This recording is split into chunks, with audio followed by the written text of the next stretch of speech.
বা কোটা আছে, আপনি তো এখন আর কোনো কিছুতেই বিলং করতেছেন না। না। তাহলে আপনার রাজনৈতিক ভবিষ্যৎটা কি? মানে আমি যদি সহজ করে ব্যাপারটা বলি যে ৫ বছর পর আপনি আপনাকে কোথায় দেখতেছেন? মানে আপনি সংসদে ভালো, ভালো কথা বলতেছেন, পয়েন্ট অফ অর্ডারে দাঁড়াচ্ছেন, আপনি নোটিশ দিচ্ছেন। কিন্তু এটা কোথায় যাচ্ছেটা কোথায়? এবং এর জন্য কিন্তু আপনাকে বড় স্যাক্রিফাইস করতে হচ্ছে। আপনি কিছুক্ষণ আগে বললেন যে ৩ বা ৪ লাখ টাকা, কারণ আমার বন্ধুরা, আমি খুব ভালো করেই জানি হুম। আপনি যেরকম পরিচিত মানে লয়ার, তার ফলে আপনার জন্য এটা আরো সহজ।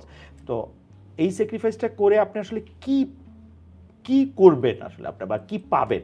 আমার এখন ১ নাম্বার কাজ, বিশ্বাস করেন, আর কিছু না, আমার এলাকার উন্নয়ন।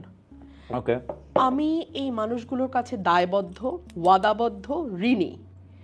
এই ঋণটা সার্বিক ঋণ। আমার এলাকার মানুষ একেবারে প্রান্তিক মানুষ খালেদ ভাই, হয়তো সারা বছর ও চিকিৎসার জন্য বা আগামী বছরের জমিটা নিবে সেই জন্য ৫০,০০০ টাকা জমাইছিল, ময়লা পুরানো নোট খালেদ ভাই আমার হাতে এসে দিয়ে গেছে। আপনি যদি বলেন আবেগ, এই মানুষগুলাকে আমি আমার জীবনের চেয়ে বেশি ভালোবাসি। আমার সম্মান, আমার মর্যাদা, আমাকে যতভাবে অপমান করা হয়েছিল তার জবাব আমার এলাকার মানুষ দিয়েছে। ওদের কাছে আমার ব্যক্তিগত ঋণ আছে, এই ঋণটা আমার শোধ করতে হবে।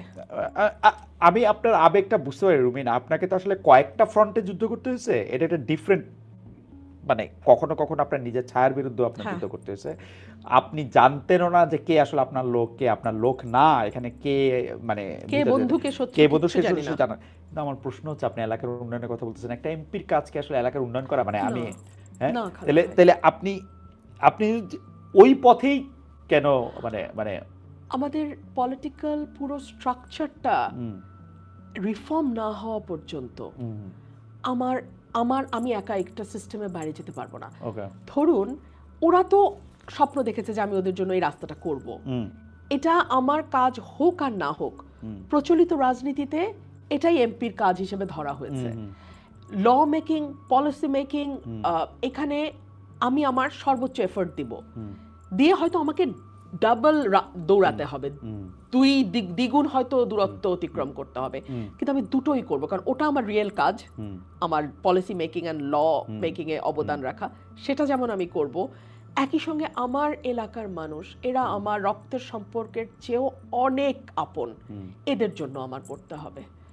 আমার এলাকায় এত প্রান্তিক মানুষ আছে খালেদ ভাই, আমাদের দুটো দুটো ইউনিয়ন, বিশেষ করে পাকশিমুল আর ওরাইলের গ্রামগুলো, জয়দরকান্দি, তেলিকান্দি, ফতেপুর, পরমান্দপুর, ওই দিক দিয়ে রানীদিয়া, রাজাপুর, কাকরিয়া, ধোবাজাইল, ধামাউর, আমি চোখের সামনে দেখতে পাচ্ছি। এই এগুলি কি মানুষগুলো হাঁটতে মানে ওদের রাস্তা নাই কোনো, ওরা মোটর সাইকেলে চলে। আপনার কাছে কি মনে হয়, ব্রাহ্মণবাড়িয়ার মতো একটা জেলা, যেই জেলাটাকে আমরা সাধারণত বাংলাদেশের অন্যান্য জেলার তুলনায় একটা একটা একটা একটা সম্পদশালী জেলা হিসাবে আমরা জানি, এই জেলাটার মধ্যে মানে এইটা এত পিছিয়ে থাকার কারণ কি? মানে এটা কি যোগাযোগের নাকি ভুল ভুল ভুল এমপি, আমি ভুলে একদম খোলামেলা বলি। আচ্ছা। বাংলাদেশের জন্মের পর ৭৩ সালে আমার বাবা নির্বাচন করেন, জেতেন বেসরকারিভাবে, জয়ী হওয়ার পর পরে তাকে পরাজিত করা হয়। তারপরে এটা উকিল আব্দুল সাত্তারের হাতে এই কনস্টিটিউয়েন্সিটা চলে যায়, এবং উনি সরকারে ছিলেন ৩ দফা। শহীদ প্রেসিডেন্ট জিয়া রহমানের সময় ছিলেন, বেগম খালেদা জিয়ার সময় ছিলেন, প্রতিমন্ত্রী ছিলেন, কোনো কাজ উনি করেন নাই। আমি একদম মানে খোলামেলায় বলি, দুঃখ লাগে বলতে, করেন নাই। তারপরে চলে গেল জোটের হাতে, ফজলুল হক আমিনী সাহেবের হাতে, করেন নাই। তারপরে গেল জিয়াউল হক মৃধা, সেটাও জোট। মানে আওয়ামী লীগ এবং বিএনপির নিজস্ব প্রতীকের প্রার্থী ছিল একমাত্র উকিল আব্দুল সাত্তার। উনি শেষ বয়সে গিয়ে আওয়ামী লীগে যোগ দিয়ে আরো মারাই গেলেন।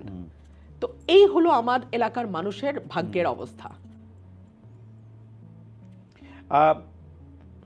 কিন্তু সরকারের বা রাষ্ট্র, মানে সার্বিক যে উন্নয়নের যে জাল, সেটার মধ্যেও এই জায়গায় কখনো পড়ে না। আসছে নাই, কারণ ১৫-১৭ বছর তো ধরেন আওয়ামী লীগ ছিল, এবং আমরা সবসময় মনে করতো যে এরা তো আমাদেরকে ভোট দেয় না, এটা তো বিএনপি অধ্যুষিত এলাকা, এদেরকে এত উন্নয়নের কি আছে। আমি তো খুলনা গেছি কয়েকবার, বরিশাল গেছি, আমি তো দেখেছি এটা বিদেশের মতো করে ফেলেছে। আওয়ামী লীগ বিদেশের মতো করে ফেলেছে। রাজশাহী আল্লাহ দেখার মতো খালেদ ভাই। আর সেখানে যখন আমি আমার এই গরিব এলাকাটাতে আসি, আমার এত কষ্ট লাগে মানুষগুলোর জন্য। কিন্তু মানে এই এলাকাটা কিন্তু অনেক উন্নত হওয়ার কথা, থাকার কথা, কারণ মানে কুমিল্লা বোর্ড হিসাবে মানে অনেক কিছুর মধ্যে অনেক গুরুত্বপূর্ণ ছিল। যাই হোক, আমরা শেষ পর্যায়ে চলে এসেছি। আমরা একটু আপনার কাছে একটু জানতে চাই যে আমরা শুনতে পাচ্ছি মানে কোনো একটা পাখি এসে আমাদের বলে যাচ্ছে যে আপনাকে আপনাকে ডেপুটি স্পিকার করা হবে, আপনাকে কোনো একটা মন্ত্রী হওয়ার অফার দেওয়া হইতে পারে, বিএনপি নানাভাবে চায়, যেটা আপনি আসলে একটু বলতেছিলেন যে ঘরের মেয়ে ঘরে ফিরে আসুক। এগুলি কি আপনি পাইতে শুরু করছেন, বিবেচনা করতে শুরু করছেন, এগুলি আপনি কিভাবে ভাবতেছেন আসলে? আমি কিছুই পাই নাই। আচ্ছা, ইলেকশনের আগে পেয়েছি, আচ্ছা, ইলেকশনের পরে আর আমি ইলেকশনের আগে, জানি ইলেকশনের না। পরে।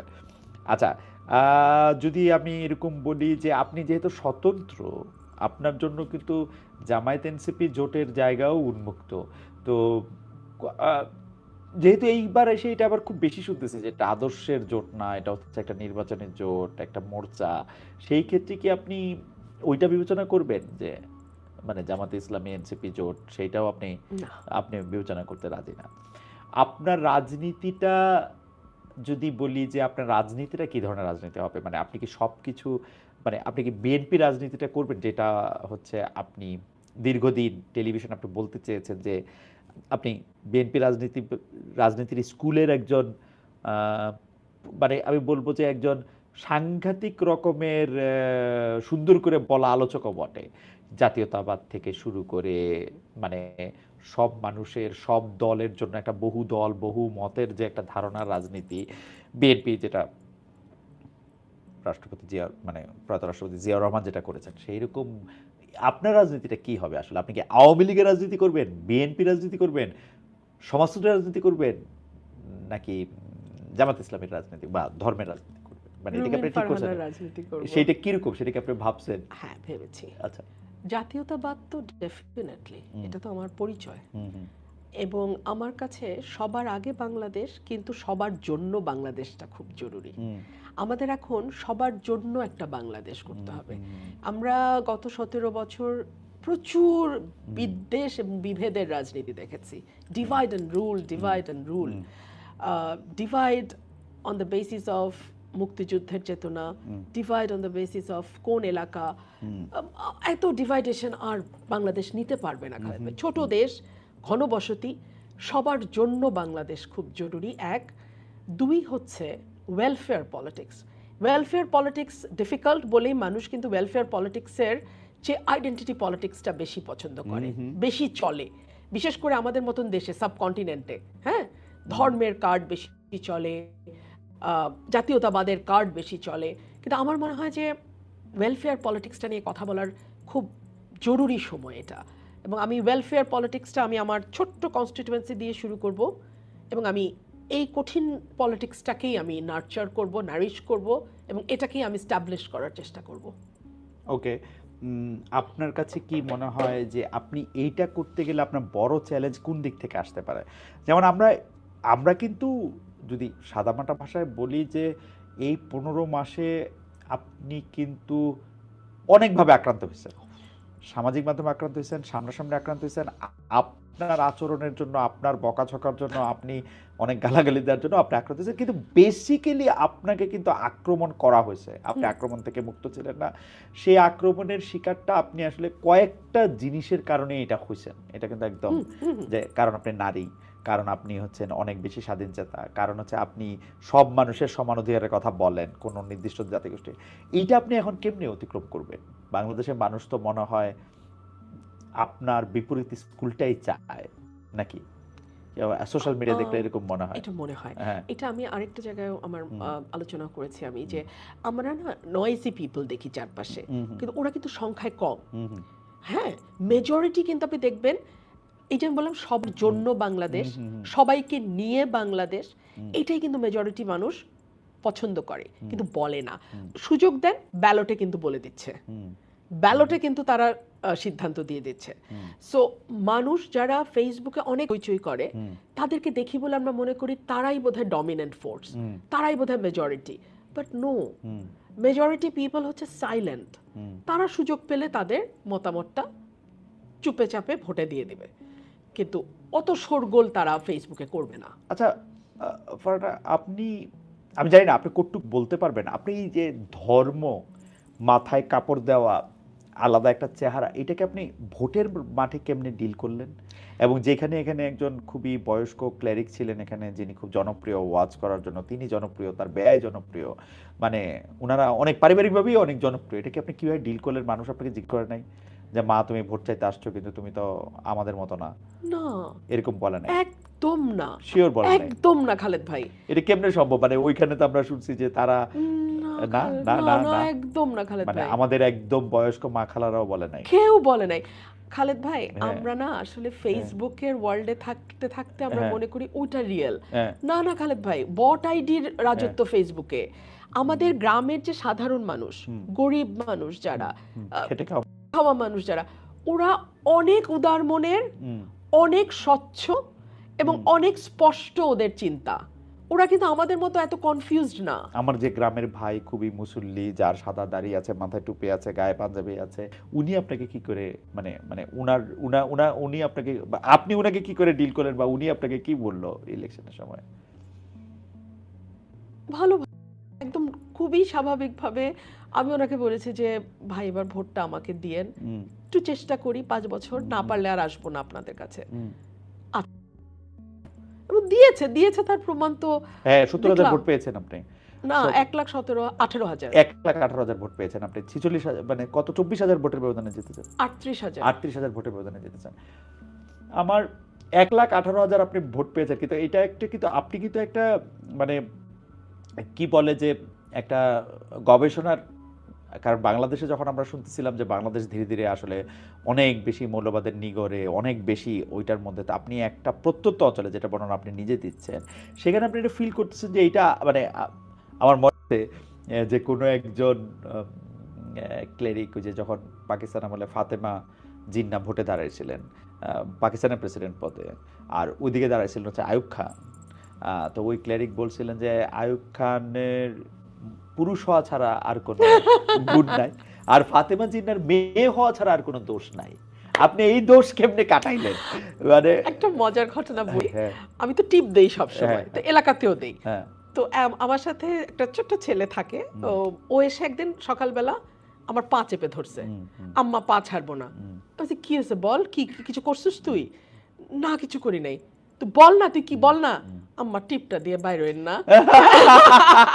তারপরে আমি বলছি বাবা আমি এইটাই বাবা, হ্যাঁ, আমাকে এইভাবেই নিতে দে, হ্যাঁ, মানুষ যদি আমাকে নেয় এইভাবেই নিবে, আমার কাজের মধ্যে দিয়ে আমি টিপ দিলাম না এইটা যেন মানুষের মানে প্রথমে মাথায় না আসে, আমার কাজটা করতে দে, তুই দেখ মানুষ দিবে।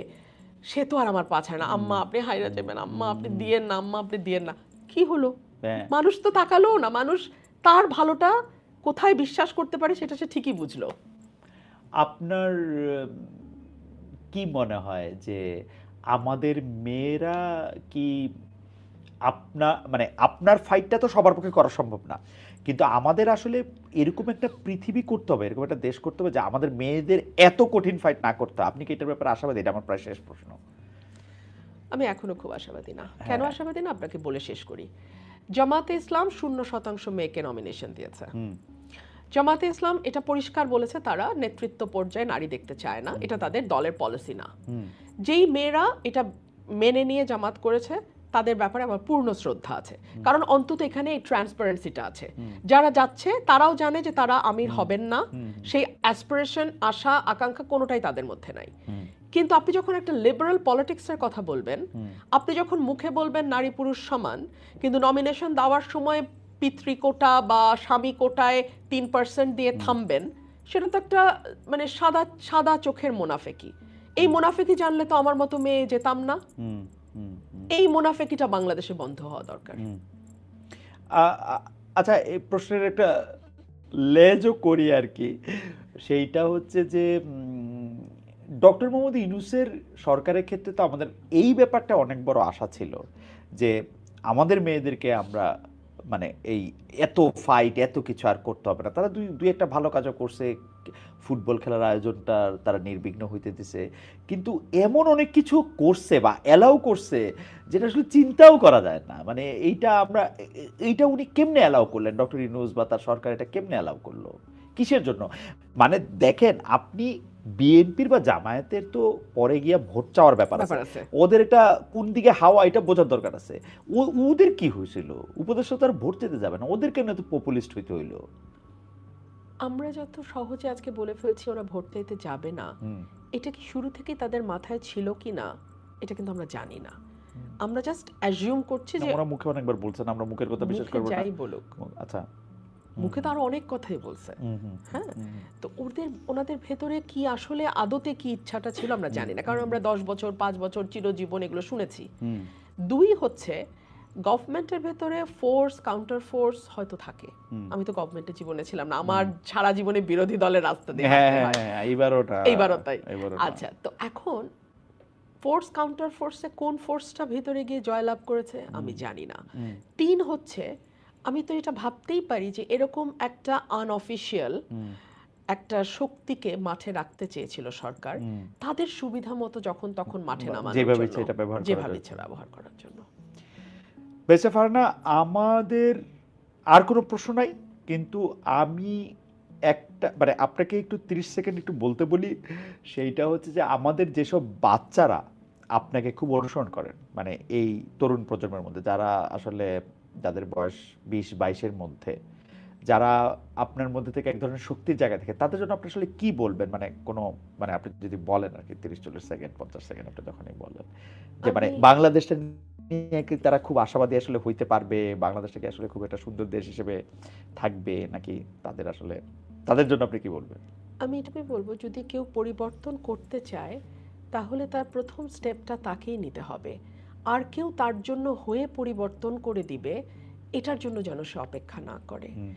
তাকে তার নিজের উপর বিশ্বাস থাকতে হবে, সততা থাকতে হবে, নিজের কাছে নিজের পরিষ্কার থাকতে হবে আমি কি চাই, এবং এইটুকু অ্যাচিভ করবার জন্য আসলে আমি কতটুকু ত্যাগ স্বীকার করতে প্রস্তুত, এই বিষয়গুলো পরিষ্কার থাকতে হবে। আর সততার আসলে এটার আর কোনো অল্টারনেটিভ নাই। নিজের কাছে এবং অপরের কাছে আপনি সৎ থাকেন এবং নিজের যোগ্যতার উপরে আস্থা রাখেন। প্লিজ অন্য কোনো শর্টকাটে যাবেন না, কারণ শর্টকাটে হয়তো আপাত একটা কিছু হচ্ছে, এটা কখনোই আপনাকে একটা সিমেন্টেড দেবে না, প্ল্যাটফর্ম দেবে না। আপনাকে যদি একটা স্থায়ী প্ল্যাটফর্ম করতে হয় আপনি লম্বা পথটা নেন, কিন্তু পরিশ্রমের পথটা নেন, শর্টকাটে কখনো যাবেন না। বেঁচে ফারনা, আমরা শেষ করে দিছি, কিন্তু আমি এতক্ষণ যেহেতু আপনার সাথে কথা বলতেছিলাম, সেজন্য আমি এদেরকে ছাড়া আর দেখি নাই। আমাদের মানে মন্তব্যগুলি একটু দেখি না আমরা, একটু আপনি যদি একটু অনুমতি দেন তাহলে একটু মন্তব্যগুলি একটু দেখি। একটা মন্তব্য অনেকবার দেখতে পাচ্ছি, খালেদ ভাই তারেক রহমানকে প্রশ্ন করতে আপনি যেরকম নতুজানো হয়েছিলেন, তারপর আপনার সাংবাদিকতার নৈতিকতা কতটুকু থাকে তা জানাবেন। সাংবাদিকতা নৈতিকতা থাকে কারণ আমি নতুজানো হই নাই, মানে আপনার কাছে মনে হয়েছে যে সেটা তো আপনি বলতেই পারেন। আরেকটা হচ্ছে যে এরকম কথাই বারবার বলতেছেন, আপনি বিএনপির দেখা থেকে সংবিধান সংস্কার পরিষদের সদস্য হিসেবে প্রশ্ন করেছেন, এই প্রশ্নের জবাব আপনি অনেকটা দিয়েছেন। এইটা একটা আপনি একটু কথা বলতে পারেন যে সেটা হচ্ছে সরকারের, উনি একটা কথা বলেছেন, আমি আসলে এটার সাথে মিলিয়ে একটা কথা বলতে চাই যে উনি বলতেছেন, সবুজ হোসেন খালেদ ভাই, আমি একটা পরিকল্পনা করেছি, সেটা হচ্ছে সরকারে তো অনেক ঋণ, তাই 20-25 জন একটা টিম করে কিছু টাকা উঠাতে চায়, যা ফ্যামিলি কার্ড বা কৃষক কার্ডে সেই টাকা বড় ভূমিকা রাখবে। এই ফ্যামিলি কার্ড সম্পর্কে আপনি কি মনে করেন? আরেকটা প্রশ্ন হচ্ছে, রুমিন ফারহানার কি মন্ত্রী হওয়ার সম্ভাবনা আছে কিনা, এটাও আমি আসলে আগে এই কথা আপনি বলেছেন কি, মানে আমি আমি আপনার কাছে এটা জানতে চাইবো যে ফ্যামিলি কার্ড বা সোশ্যাল সেফটি নেট হিসাবে বিএনপি একটা কিছু তো উদ্যোগ নিয়েছে, কেউ কেউ বলছে, মানে আজকে কোথায় জানি দেখলাম যে ঈদের আগেও কিছু ফ্যামিলি কার্ডের ব্যাপারে, এইটা আপনার কাছে একটা প্রজেক্ট হিসেবে বা হিসেবে কতটা? নিঃসন্দেহে ভালো উদ্যোগ, কিন্তু কয়েকটা প্রশ্ন থেকে যায়। এক হচ্ছে আমাদের অলরেডি বিধবা ভাতা, বয়স্ক ভাতা, প্রতিবন্ধী ভাতা ব্যবস্থা চালু আছে। এখন এই ফ্যামিলি কার্ডের পাশাপাশি ওটাও চলবে কিনা, নাকি ফ্যামিলি কার্ড হলে ওটা আর পাবে না? আচ্ছা, 1 2 হলো ফ্যামিলি থাকলেই ফ্যামিলি কার্ড পাবে, এটা একমাত্র ক্রাইটেরিয়া। তাহলে যেই ভদ্রমহিলা বিধবা নিঃসন্তান একা থাকেন, বয়স্ক, তিনি তার কার্ডটা আসলে কিভাবে কোন ক্রাইটেরিয়াতে পাবেন এগুলি কিছুটা এই বিষয়টা বড় স্পষ্টতা রয়েছে এবং অস্পষ্টতা রয়েছে এবং এগুলি একটা নিয়ে বড় হিউজ করে না। প্রায় 1 লক্ষ কোটি টাকা কতগুলো কার্ড দিলে যেন আজকে সিপিডি গতকালকে বলছিল আমি শুনছিলাম মানে হিউজ একটা বার্ডেন আসতেছে সরকারের উপরে আমাদের এই অর্থনীতির অবস্থার মধ্যে এটা আমরা নিতে পারবো কিনা এবং যেহেতু ফ্যামিলি কার্ডের সঙ্গে অর্থনীতি সরাসরি যুক্ত আজকেই আমি খবরে দেখছিলাম প্রতিটা নিত্য পণ্যের দাম বেশ অনেকখানি বেড়ে গেছে রমজানের প্রথম দিনে আমি জানি সরকার মাত্র গতকাল বা পরশু গভর্নমেন্ট ফর্ম হয়েছে এত তাড়াতাড়ি বাজার নিয়ন্ত্রণ মানে কোনোভাবেই আসার সম্ভব পরপরই না একটা রোজা চাওয়া হ্যাঁ একদম। আসার পরপরই রোজা কিন্তু আমার মনে হয় যে এখন আমার মনে হয় ওই দিকে সরকারের পুরো ফোকাসটা দেওয়া উচিত মানুষের কিন্তু আসলেই হাতে মানে অর্থ নাই মানুষ বাজারে যাচ্ছে এবং আমি আজকে বলতে শুনলাম একজনকে যে আমি একটা লেবু কিনে এসেছি সো মানুষ কিন্তু ভালো নাই স্বস্তিতে নাই কিন্তু আমি একটা রেগুলার জিনিস আসলে একটু বুঝতে চাই যে একজন প্রশ্ন করতেছেন যে আমাকে প্রশ্ন করতেছেন যে আপনারা দুজন স্পষ্টবাদী কিন্তু সরকার সমালোচনা করবেন না। সরকারের সমালোচনা তো মানে আমি ক্ষমতাকে প্রশ্নই করতে চাই ক্ষমতাকে নানা ধরনের ভাবে আমি এটা হয়তো করবো রুমিন তো আরো বেশি করে নিশ্চয়ই করবেন কিন্তু আমি একটু ডেভিলস অ্যাডভোকেট হিসেবে বলি রমজান মাসে যেভাবে আমাদের ডেইলি ইনটেক আমরা বাড়াই সেই ক্ষেত্রে প্রডিউস তো আর ওরকম বাড়ে না বাজারে যদি এরকম চাহিদার চাপ থাকে তাহলে তো আপনার লেবু একটাই কেনার কথা তাই না মানে এটা আসলে কি মানে এটার সমাধান কি এটার সমাধান হ্যাঁ কি অ্যাবসলিউটলি ডিমান্ড সাপ্লাইয়ের একটা ব্যাপার তো ইকোনমিক্সে আসবেই কিন্তু সেই সাথে আমাদের ঘাটে ঘাটে ঘাটে ঘাটে যেভাবে একটা চাঁদার প্রচলন আছে হ্যাঁ আপনি যদি ওটা বন্ধ করতে পারেন এখানে আবার স্বরাষ্ট্রের দায়িত্ব চলে আসতেছে ওটা যদি আপনি নিয়ন্ত্রণ করতে পারেন খালেদ ভাই তাহলে হয়তো লেবুর দাম 2 টাকা বাড়তো 20 টাকা না ওকে এখন ওই রমজানকে মাথায় রেখে ঈদ সামনে সবার আবার ওই চাঁদাও দ্বিগুণ দিতে হয় বুঝছেন তো সব কিছুর অ্যাকুমুলেট করে সেটা গিয়ে দাঁড়ায় ভোক্তার কাঁধে ওকে সো কোনোটাই বিচ্ছিন্ন না আরেকটা কথা খুব প্রচলিত এটা আমাদের একজন দর্শক একটা প্রশ্ন করছেন দর্শকের প্রশ্ন নিয়ে বলতেছি মুগ্ধ বিশ্বাস অনেকে একটা কথা বলতেছেন যে আগের সরকারের কেউ কেউ এমন কাজ করেছে যে তাদের বিচারের মুখোমুখি হওয়া উচিত ব্যারিস্টার রুমিন ফারহানা এই সম্পর্কে কি বলেন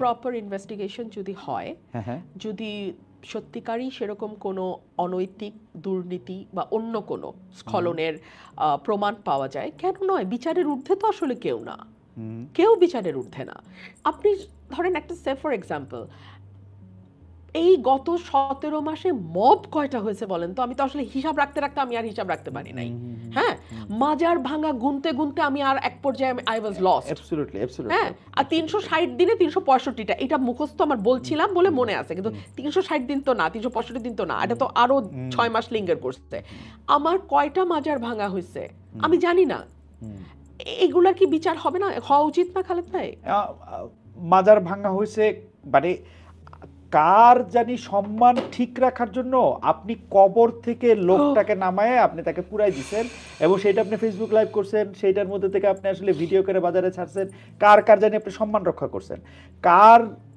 কোন মানে কি বলে কোন স্পিরিট রক্ষার জন্য আপনি গিয়ে 2টা বিল্ডিং এ আগুন লাগাই দিচ্ছেন সেটা 2টা পত্রিকা যে আপনি এটা হচ্ছে আপনার জুলাই স্পিরিট আপনি মানে এইগুলি তো আসলে আমি জানি না মানে এগুলি যারা করছে যারা উস্কাইছে এবং তবে আমি মনে করি আপনার মত আমি জানতে চাওয়ার আগে আমি একটু মনে করি যে আমি কিন্তু সবসময় মনে করি যে আমার রাইট প্রোটেক্ট করাটা অত একটা বড় ব্যাপার না এটা যে কোনো প্রাণীর একটা ইনস্টিংক্ট আমি আমার রাইট প্রোটেক্ট করতে পারি আমি যতক্ষণ পর্যন্ত আমার বিরুদ্ধ মতের পক্ষের রাইট প্রোটেক্ট করার উদ্যোগ নিতেছি ততক্ষণ পর্যন্ত আমি হচ্ছে একটু গণতান্ত্রিক এইটা কি বাংলাদেশে বাংলাদেশের মানুষ কি কখনো বুঝবে যে আমার প্রতিপক্ষের রাইট আমার প্রোটেক্ট করতে হয় তাহলে বাংলাদেশ এটা কি কোনোদিন মানুষ বুঝবে এটা না আমি এটাকে অন্যভাবে বলি আমাকে একজন প্রশ্ন করেছিল যে আপনি এখন আওয়ামী লীগের ব্যাপারে তো বেশ সফট এই আপনি একটু আগে বললেন সফট কেন আমি একটা কথা বলি আমার প্রতিপক্ষের হাত থেকে যখন তলোয়ারটা পড়ে যায় তখন তার প্রোটেকশন দেওয়ার নৈতিক দায়িত্ব আমার আমি আমার তলোয়ার দিয়ে তাকে আঘাত করতে পারি না ওটা বীরের কাজ না ওটা কাপুরুষের কাজ সুতরাং এখন আওয়ামী লীগের সমস্ত অধিকার রক্ষা যদি আমি করতে পারি আমরা করতে পারি এই সরকার করতে পারে সেখানেই ডিফারেন্সটা হবে আপনার সাথে আগের সরকারের এবং এই যে মাইনরিটির প্রোটেকশন নিয়ে আমি একটু বলতেছিলাম যে দীপু দাসকে উনাকে পুরায় মাইরা ফেলা হইলো, উনাকে পুরায় মাইরা ফেলা সম্ভব হইলো উনাকে হচ্ছে মানে যেহেতু উনি মুসলমান না কোনো কিছু একটা বইলা ট্যাগ দিয়া। এইটা আপনার কি মনে হয় এটা আমরা বন্ধ হইতে দেখবো? আমরা যে যারা সংখ্যায় কম তাদেরকে আমরা প্রোটেক্ট করতে পারবো? আপনার কি মনে হয় আসলে? আমাদের খুব শক্ত একজন শাসক দরকার, এবং জিয়াউর রহমান সাহেবের মতন একজন শাসক দরকার আমাদের, যিনি ব্যক্তিগত হিসাব, লোভ, লালসা, ক্ষমতা এই সকল কিছুর ঊর্ধ্বে উঠে দেশটাকে ভালোবেসে দেশটাকে ট্র্যাকে আনার চেষ্টা করবেন, এইটুকুই আমি বলতে পারি। বারবার একটা কথা বলা হয় যে আমাদের আওয়ামী লীগের সময় মানে আগের সরকারের সময় আমরা নামাজ পড়তে পারি নাই, আমাদেরকে এই করা হয়েছে। আমার কাছে তো মানে দু একটা আমি কোনো কিছু নিয়ে তর্ক করতে চাই না, কিন্তু ঘটনা হইতেছে যে আমারে কোনো কিছু করতে দেওয়া হয় নাই, এই জন্য আমি তো আরো বেশি করে এই সময় এসে করতে দিব। এইটা কি আমাদের কোনো ক্যাম্পেইন করার কোনো কিছু বোঝানোর? আপনি তো এবার হাটে মাঠে ঘাটে ঘুরলেন, আপনার কাছে কি মনে হলো এটা কি মানুষ বোঝে? মানে বাংলাদেশের যে গ্রামগুলির কথা আপনি বললেন সেই গ্রামের মানুষেরা কি তাদের মানে অন্য ধর্মের ভাইদের বা অন্য বিশ্বাসের মানুষদের প্রোটেক্ট করে? আমি আমার এলাকায় দেখেছি একেবারে সাধারণ মানুষ কিন্তু স্বচ্ছ এবং পরিষ্কার এবং তারা সৎ। আমার এলাকায় সন্ধ্যা হলেই নিয়মিত ওয়াজ হবে, ওকে, হ্যাঁ, হ্যাঁ, তারপরে 9টা 10টা থেকে রাত্র 3টা পর্যন্ত কীর্তন হবে, হবে আওয়াজ করে, আওয়াজ করে, একেবারে আওয়াজ করে। আমার বাসা থেকে তো আমি বল্লাবাড়ির কীর্তন প্রতিদিন শুনি এবং আমার খুব ভালোও লাগে। রাত্র 2টা 3টা পর্যন্ত কীর্তন হবে। আর এই যে আপনার ওই অক্টোবর মাস থেকে শুরু হবে ফেব্রুয়ারি পর্যন্ত বাউল মেলা। গত বছর মেলা বন্ধ করছিল, আমি গিয়ে পিটায়া মেলা আবার শুরু করেছি। সো মানে ওখানেও আমাকে চিৎকার করে মানে লাঠি হাতে যেতে হয়েছে, এন্ড আই ওয়েন্ট দেয়ার। ওকে, তো আমি মেলা আমার এখানে কোনোভাবেই বন্ধ হতে দেব না। মেলাও চলবে, ওয়াজও হবে, কীর্তনও হবে। হাফিজুল ইসলাম শাওন উনি বলতে মন্ত্রণালয়ের পররাষ্ট্র মন্ত্রণালয় ভারত আর আমেরিকার নিয়ন্ত্রণে কথাটা। আমি যদি মানে এটা নিয়ে আপনার মন্তব্য, আমার মন্তব্য আমি করি, যদি খলিলুর রহমান মানে ইন্ডিয়া বা আমেরিকার লোক হয়ে থাকেন, আমি এইটার জবাবদিহি দাবি করি হচ্ছে ডক্টর মোহাম্মদ ইউনূসের কাছ থেকে। কারণ ডক্টর মোহাম্মদ ইউনূস এটা ইন্ট্রোডিউস করছেন ওনারে, এবং উনার ছেলে সেটা ওনার জানা উচিত ছিল, এবং ওনার এটা বোঝা উচিত ছিল হাই রিপ্রেজেন্টেটিভ ফর রোহিঙ্গা, তারপরে গিয়ে হচ্ছে যে নিরাপত্তা উপদেষ্টা যেটা দরকার। মানে আপনি কি মনে করেন আসলে এই যে এই প্রশ্নটা আমি ইচ্ছা করলে এড়াই যেতে পারতাম, কিন্তু এটা আসলে একটা প্রশ্ন, তাই না? মানে খুবই গুরুত্বপূর্ণ প্রশ্ন। মানে কেন, এবং এইটা যদি হয় তাহলে আমাদের কপালে দুঃখ আছে। আরেকটা হইল যে আপনি কোনো রাজনৈতিক দল করবেন কিনা, অনেক প্রশ্ন আসছে সেটা। এটা যদি আপনি এটা বলেন যে আপনি একটা আলাদা রাজনৈতিক দল করার ইচ্ছা আপনার আছে কিনা? আপাতত নেই। এইটার কারণটা একটু বলবেন যে আপনি কেন রাজনৈতিক দল না করে একটু ইন্ডিভিজুয়াল জায়গা থেকে জিনিসটা আপনি চিন্তা করতেছেন? আপনি এলাকার আপনার কথা শুনেও কিন্তু আমার কাছে মনে হচ্ছে আপনার চোখের সামনে আপনার গ্রাম, আপনার কনস্টিটিউশন এটা ভাসতেছে। এটা কারণটা কি? মানে মাত্র আসছেন সেখান থেকে, ওদের কথা খুব জলজল করবে, মানে সারা দেশের প্রেক্ষিতে আপনি কিছু করতে চান না এই মুহূর্তে? না, কেন না, আমি আপনাকে বলি, 5ই আগস্টের পর আমরা অনেক স্বপ্ন দেখেছিলাম একটা নতুন ধারার রাজনীতি, তাই না? কি দেখলাম? চাঁদাবাজিতে গিয়ে সেটা শেষ হলো। 10 লাখ টাকা চাঁদাবাজি, না দিলে মব, তৌহিদি জনতা গিয়ে মেয়েরা মাথায় ওড়না দিল না এটা নিয়ে চেঁচামেচি, এটাতে তো দেখলাম আমরা, তাই না? আমি আপনাকে বলি, দেশে আজকের এই অবস্থার পেছনে আমাদের আত্মীয় স্বজনদের অনেক দায় আছে, এটা আমি সবসময় বলি। কিরকম? শিক্ষিত মধ্যবিত্ত বলতে যেটা বোঝায় কালচার্ড এডুকেটেড মিডল ক্লাস, তারা একটা বড় অংশ ব্রেইন ড্রেইন হয়ে দেশের বাইরে চলে গেছে। নাই আমার পরিবারে আমি আর আমার আম্মার বয়স 90 আর আমি, সেই যে গত 60-70 বছর ধরে তারা বিদেশে পাড়ি জমানো শুরু করলেন শীতের পাখিরা, ওনারা কিন্তু আর দেশমুখী হলেন না, ওখানে ওনারা নিরাপদ জীবনযাপন করছেন। এখন বাংলাদেশে যারা রাজনীতিতে আসতে চাচ্ছে বিশেষ করে, তাদের ওই ভয়াবহ লোভের ক্ষুধা, ওই আগুন আমার পক্ষে মেটানো সম্ভব না। ওই দলের পরিণতি আরেকটা এরকমই হবে। ও সুতরাং আমি ভাই আমার এলাকার মানুষকে নিয়ে ওদের জন্য আমি কাজ করতে চাই। আমার Okay. অত বড় স্বপ্ন না, আমার স্বপ্ন ছোট। আম, পাঠকদের প্রশ্ন থেকে এইটা একটা প্রশ্ন, এটা আমার মনেও এই প্রশ্নটা ছিল যে শিক্ষা ব্যবস্থা বা পাঠ্যক্রম, পড়ার বই যেভাবে শেখানো হইতেছে, এইটা আপনি কিরকম দেখেন? মানে এটা তো একটা মেসিভ সংস্কার হওয়া দরকার, কিন্তু আমরা দেখতেছি যে এইটা সংস্কার হওয়ার সময় এটাকে একটা পলিটিক্যাল লেন্সে দেখা হচ্ছে, মানে 2026-এর লেন্সে না, এটা যুক্তির লেন্সে না, এটা পলিটিক্যাল লেন্সে। মানে যেই সরকারের যখন যেটা তখন মানে মনে হইতেছে আমার এটাকে সামনে আনা দরকার, আমার এটাকে গ্লোরিফাই করা দরকার, এটাই করেছে। আপনি কি মনে করেন এর থেকে মুক্তি পাবে বাংলাদেশ? মানে এই সরকারকে এটার দিকে মনোযোগ দিবে? মানে শিক্ষামন্ত্রী একজনকে করা হয়েছে, তার সম্পর্কে সবচেয়ে বড় কথা তিনি দৌড়ায় দৌড়ায় নকল সংসদে, ধরতো, কিন্তু পুরো শিক্ষা ব্যবস্থা করেই করেন। মানে শিক্ষা ব্যবস্থা আপনি যেটা শিখলেন, এটা কি শিখতেছে? পাঠ্যক্রমের অবস্থা বা আমরা যেগুলি পাঠ করতেছি তো ভয়াবহ অবস্থা। এইটা আমাদের এই সরকারকে ফেসবুক দিকে তাকিয়ে দেশ চালালে চলবে না। ওকে, হ্যাঁ, পপুলিস্ট অ্যাপ্রোচের দিকে গেলে হবে না। আমার মনে হয় দেশে এখনো শিক্ষা ব্যবস্থা নিয়ে যারা কাজ করেন, অভিজ্ঞ এক্সপার্ট আছেন, ওনাদের সঙ্গে বসে পুরো কারিকুলামটা রিভিউ করা দরকার। পুরো শিক্ষা, যেমন আমি, আমার যেহেতু বাসায় কোনো শিক্ষার্থী নাই, আমি বলতে পারবো না, কিন্তু আমার কর্মীরা অনেক সময় বলে যে আপা কিছু তো পড়ে না, ও সারাটা দিন ঘুমায়, কালকে নাকি পরীক্ষা, একটু মোবাইলে কি দেখে, পরদিন গিয়ে পরীক্ষা দেয়, মোবাইল ছাড়া নাকি আজকাল বাচ্চারা পড়াশোনা হয় না।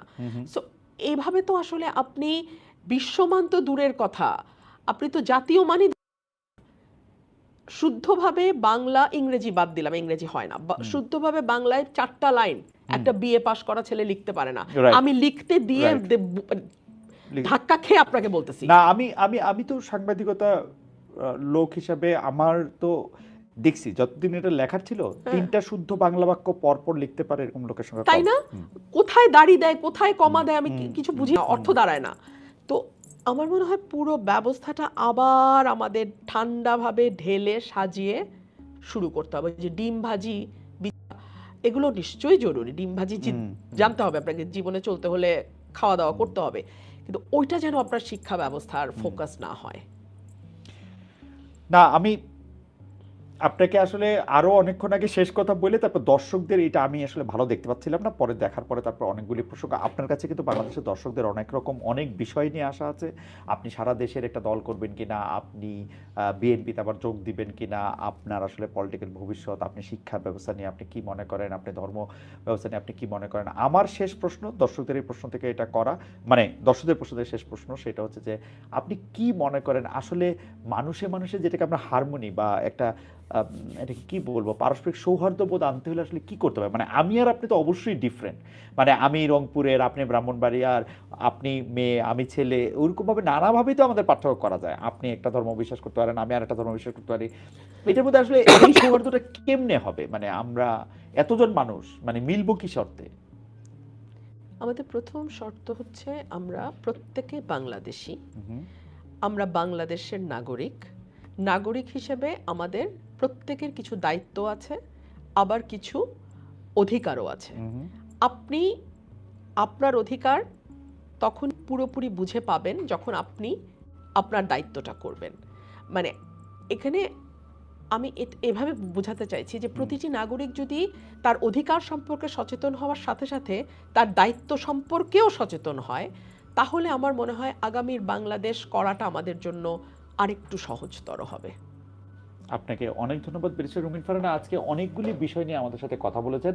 সেই বিষয়গুলির মধ্যে দর্শকদের প্রশ্ন, দর্শকদের আকাঙ্ক্ষা যেমন ছিল, রুমিন ফারহানার অভিজ্ঞতাও কিছুটা উঠে এসছে, তিনি কিভাবে এই প্রবল প্রতিপক্ষর বিরুদ্ধে এরকম একটি লড়াই করলেন। আমরা রুমিন ফারহানার আরও সাফল্য কামনা করি। যদিও রুমিন বলছেন এখন তিনি আসলে আলাদা একটা রাজনৈতিক দল করতে চান না, বিএনপির সাথে যাওয়ার ব্যাপারে এখন তার কোনো সিদ্ধান্ত নেই, তিনি তার এলাকার মানুষের জন্যই অনেক উন্নয়ন করতে চান। আমরা তার প্রিয় দর্শক, আসসালামু আলাইকুম। এতক্ষণ আপনারা দেখলেন খালিদ মহিউদ্দিন এবং ব্যারিস্টার রুমিন ফারহানার একটি ভিডিও। ব্যারিস্টার রুমিন ফারহানা এখানে তার রাজনৈতিক জীবন এবং ব্যক্তিগত জীবন সম্পর্কে আলোচনা করেছেন। রুমিন ফারহানা কিন্তু বাংলাদেশ জাতীয়তাবাদী দল বিএনপি থেকে বহিষ্কারকৃত একজন কর্মী, একজন নেত্রী। তো রুমিন ফারহানাকে আপনার কেমন লাগে সেটি অবশ্যই কমেন্ট বক্সে জানিয়ে যাবেন। রুমিন ফারহানা প্রথম দিক থেকেই ভালো মানুষ এবং একজন ভালো রাজনীতিবিদ সেই হিসেবেই কিন্তু তার পরিচয়।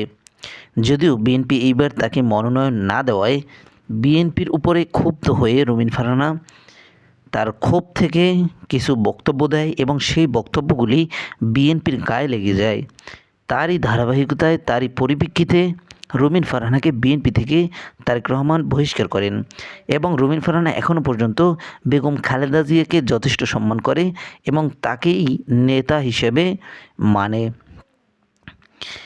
বেগম খালেদা জিয়ার হাত ধরেই তার রাজনীতি করা, তার অনেক স্নেহের ছিলেন তিনি। বেগম খালেদা জিয়া তাকে খুব ভালোবাসতেন, এমনকি বেগম খালেদা জিয়া যেদিন মারা যান সেদিন তাকে দল থেকে বহিষ্কার করা হয়।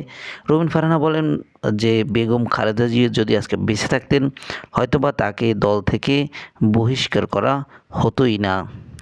প্রিয় দর্শক, আপনার কাছে কি মনে হয়, বেগম খালেদা জিয়া যদি বেঁচে থাকতেন তাহলে কি রুমিন ফারহানাকে আজকে বহিষ্কার হতেন, নাকি এখনও পর্যন্ত এই বাংলাদেশ জাতীয়তাবাদী দল বিএনপিতেই থাকতে পারতেন?